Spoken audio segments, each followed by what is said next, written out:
Oke, Assalamualaikum warahmatullahi wabarakatuh. Jadi di sini saya akan menjelaskan hasil percobaan saya dari mencoba untuk eh, melakukan penelitian yang terdahulu di mana saya mengambil machine learning based diabetes detection model for false negative reduction. Ini adalah judul dari eh, penelitian yang terdahulu. Nah, sebelumnya perkenalkan nama saya Muhammad Farid Rahmat. Saya dari S1 Sistem Informasi Universitas Erlangga dengan NIM 062. Nah, sebelumnya kenapa sih eh, ini itu penting gitu ya? Yang pertama, karena diabetes mellitus itu adalah penyakit kronis dengan prevalensi global sebesar 8,8% yang diperkirakan akan terus meningkat menjadi 9,9% pada 2045. Nah, penyeb- eh, diabetes ini juga menjadi penyebab komplikasi serius seperti kebutaan dan gagal ginjal. Lalu juga ketidakseimbangan dataset itu menjadi tantangan saat ini ya. Karena membuat model machine learning itu kadang sering salah mengklasifikasikan pasien diabetes sebagai sehat atau false negatif yang meningkatkan resiko komplikasi serius. Jadi orang yang eh, sebenarnya tidak sehat itu terdeteksi sebagai sehat gitu. Jadinya tidak segera diberikan penanganan sehingga meningkatkan resiko komplikasi.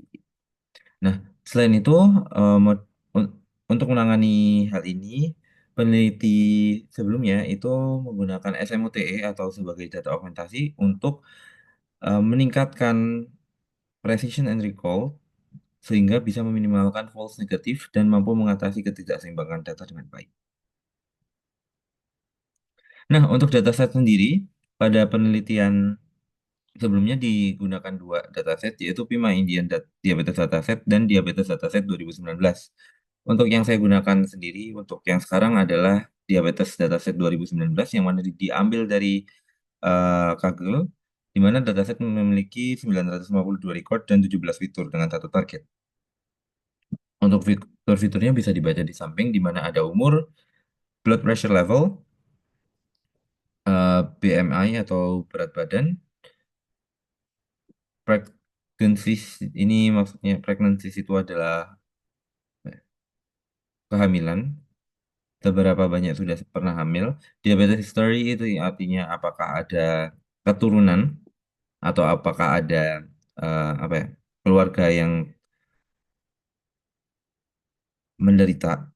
Nah, terus juga ada gender, HBP, physically aktif, seberapa aktif dalam artian fisik, secara fisik aktif. Lalu apakah pasien itu merokok, apa minum alkohol, apakah dia tidur, dan apakah dia tidur terlelap dengan baik. Lalu juga apakah dia sedang meminum obat dengan teratur, apakah dia juga sering minum junk food atau makanan cepat saji, apakah sering stres, lalu juga gestation diabetes, seringnya buang air kecil dan juga outcome-nya sendiri atau targetnya sendiri ya.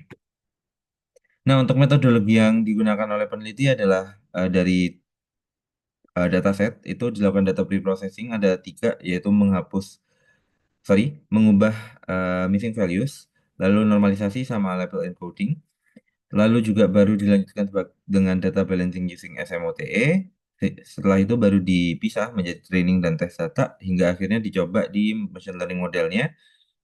Lalu untuk dideteksi, diklasifikasikan sehingga nanti menghasilkan apakah suatu data itu dinyatakan sebagai termasuk orang yang eh, terjangkit diabetes atau tidak. Nah, untuk mengevaluasi model itu mereka menggunakan tiga akurasi, confusion matrix, dan juga error curve. Nah, ini yang sesuai yang saya jelaskan sebelumnya. Untuk hasil eksperimen dari paper sendiri, itu eksperimen pertama itu dilakukan pada dataset yang PIMA, di mana terlihat bahwa model random forest itu memiliki akurasi tertinggi, yakni sekitar 97,54% dengan split 75-25. Di samping itu, confusion matrix juga dihitung untuk melihat seberapa baik model dalam mendeteksi diabetes. Hal ini juga menunjukkan bahwa dataset yang dipilih memiliki matriks terbaik dengan 49 false negative. Nah, untuk hasil eksperimen kedua, itu dilakukan pada diabetes Cetaceet 2019, yang mana ini juga yang akan saya coba di eh, percobaan kali ini. Nah, yang mana dibagi dua, yakni yang sudah diaugmentasi dan juga belum diaugmentasi dengan SMOTE. Nah, terlihat bahwa Random Forest itu memiliki akurasi tertinggi, yakni sekitar 97,54% dengan split 70-30 pada yang telah dilakukan augmentasi, sedangkan yang masih imbalance linear regression memiliki akurasi tertinggi sekitar 97% dilanjutkan dengan Random Forest, yakni sekitar 96% pada beberapa nilai split berbeda. Nah, confusion matrix yang dihasilkan itu juga sebenarnya sudah cukup bagus, di mana data yang telah diaugmentasi membentuk model yang lebih baik untuk mereduksi false negatif. Karena bisa dilihat di sini turun dari 60, sorry, sorry. Next. Nah, ini untuk cross validation-nya, itu bertujuan untuk mengevaluasi performa model secara konsisten dengan membagi dataset menjadi beberapa lipatan folds latihan dan diuji. Kesimpulan pada penelitian adalah penelitian ini menunjukkan bahwa dataset tidak seimbang meningkatkan risiko false negatif. Nah, akhirnya diterapkan teknik SMOTE dan bisa dilihat dari hasil evaluasi itu efektif untuk meningkatkan akurasi dan juga meningkatkan recall dan juga precision. Nah, recall dan precision inilah yang akan dilihat sebagai apa ya, bahwa model yang dilatih itu telah berhasil meminimalisir false negatif. Seperti itu.